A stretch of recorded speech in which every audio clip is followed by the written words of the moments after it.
B12 की कमी गोश्त ना खाने से होती है। आप गोश्त खाना शुरू कर दें, साथ में आप आयरन, कैल्शियम की मेडिसिन लेना शुरू कर लें। कैल्शियम और आयरन जो है, इनके भी साइड इफ़ेक्ट होते हैं। अब सारी मेडिसिन के साइड इफ़ेक्ट एक जैसे नहीं होते, हर मेडिसिन के अलग-अलग साइड इफ़ेक्ट होते हैं। अगर आप आयरन यूज़ करेंगे, उसके भी कुछ साइड इफ़ेक्ट्स होंगे।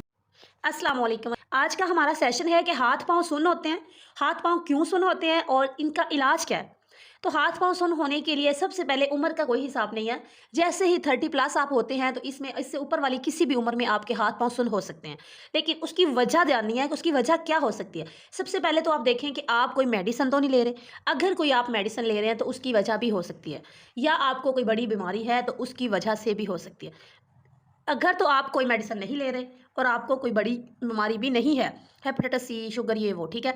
इसके अलावा फिर इसका मतलब है कि आपको वीकनेस है सॉरी, वीकनेस कौन-सी है? B12, B6, B1 ये वाली जब वीकनेस होती है तो आपके हाथ-पाँव सुन्न होते हैं। आपके हाथ की 1 फिंगर सुन्न हो गई, 2 हो गई, 3 हो गई या फिर आपका पूरा हाथ, पूरा बाजू तक भी जा सकता है। एक साइड पे सोने की वजह से भी हो सकता है, ज़्यादा देर तक काम करते-करते हाथ में दबाव ज़्यादा आने की वजह से भी हो सकता है।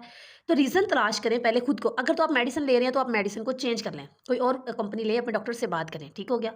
इसके अलावा अगर आप मेडिसिन नहीं ले रहे, तब आपने जो काम कर रहे हैं उस पे फ़ोकस करें। अगर आपका कोई हैवी काम भी नहीं है, उसके बाद आप अपनी जो वीकनेस है वो उसको देखें। B12 की कमी गोश्त ना खाने से होती है। आप गोश्त खाना शुरू कर दें, साथ में आप आयरन, कैल्शियम की मेडिसिन लेना शुरू कर लें। कैल्शियम और आयरन जो है, इनके भी साइड इफ़ेक्ट होते हैं। अब सारी मेडिसिन के साइड इफ़ेक्ट एक जैसे नहीं होते, हर मेडिसिन के अलग-अलग साइड इफ़ेक्ट होते हैं। अगर आप आयरन यूज़ करेंगे, उसके भी कुछ साइड इफ़ेक्ट्स होंगे, जैसा कि आपको कॉन्स्टिपेशन हो सकती है, गैस हो सकता है, कोई भी प्रॉब्लम हो सकती है। हत्ता कि अगर हम पैनाडोल टैबलेट ले रहे हैं, तो उनके भी साइड इफ़ेक्ट है। अब पैनाडोल टैबलेट सबसे छोटी और सबसे आम घरों में ली जाती है, तो इसके साइड इफ़ेक्ट सीधे जिगर पे अफ़ेक्ट करते हैं। तो इसलिए मेडिसिन का यूज़ बहुत कम करें, हो सके तो अपने डॉक्टर के मशवरे के साथ ही किया करें। घर बैठे खुद ही डॉक्टर बन जाते हैं, यूट्यूब से वीडियो देखिए, ये किया, वो किया, तो आप मेडिसिन लेके इसकी वजह से भी आप अपने आप को मुश्किल में डाल लेते हैं। अब आपने आयरन, कैल्शियम, विटामिन डी अगर ये आप सप्लीमेंट लें, इनसे आप बेहतर हो सकते हैं। अपनी खुराक को अच्छी करें, अपनी दूध, दही का इस्तेमाल ज़्यादा करें अपनी खुराक में, तब जाके ये आपके मसाइल का हल हो सकता है। आयरन कैल्शियम में आप आयरन और कैल्शियम इकट्ठा नहीं लेंगे। आयरन की टैबलेट आप अलग लेंगे, कैल्शियम की टैबलेट आप अलग लेंगे। विटामिन डी की टैबलेट आप हफ्ते में 1 बार ले सकते हैं, लेकिन आप अपने डॉक्टर के मशवरे के बगैर नहीं लेंगे। देखिए, अगर आयरन और कैल्शियम आप इकट्ठा खा लेते हैं, तो ना ही आपको आयरन की टैबलेट हज़म होगी, ना ही आपको कैल्शियम की हज़म होगी और आपके पैसे ज़ाया होंगे, ना ही आपको उस मेडिसिन से कोई फ़ायदा होगा, ना इस मेडिसिन से कोई फ़ायदा होगा।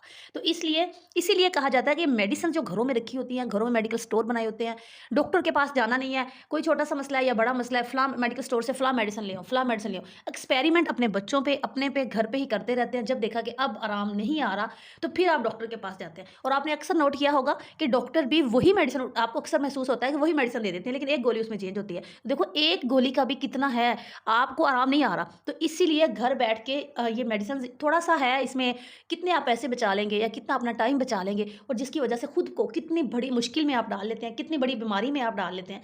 तो इन सब से बचने के लिए, खुद को ठीक करने के लिए मेन टॉपिक था हमारा हाथ-पाँव सुन्न होना। तो हाथ-पाँव सुन्न होने के लिए आपको सारी इन्फॉर्मेशन दे दी है कि आप अपने पे फ़ोकस करें, आप कर क्या रहे हैं? काम, मेडिसिन, खुराक अच्छी करें, आयरन, कैल्शियम लें, वीकनेस देखें, अपनी एचबी चेक करवाएँ, खून की कमी आपको बिल्कुल भी नहीं होनी चाहिए, पानी की कमी बिल्कुल नहीं होनी चाहिए।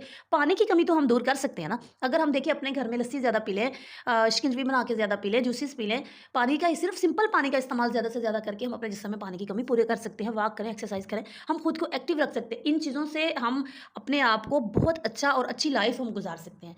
तो मेरा वीडियो बनाने का मकसद आपको समझ आ गया होगा। उम्मीद करती हूँ ये वीडियो आपके लिए हेल्पफुल साबित हुई होगी। तो मेरी वीडियो अगर आपको अच्छी लगी है तो प्लीज़ वीडियो को लाइक कीजिए, शेयर कीजिए अपने दोस्तों को और चैनल को सब्सक्राइब लाज़मी कीजिएगा। कमेंट सेक्शन में अपनी राय का इज़हार लाज़मी कीजिएगा। इससे मेरी तसल्ली होती है और आपके लिए मज़ीद वीडियोज़ लेके आती हूँ। Thank you very much.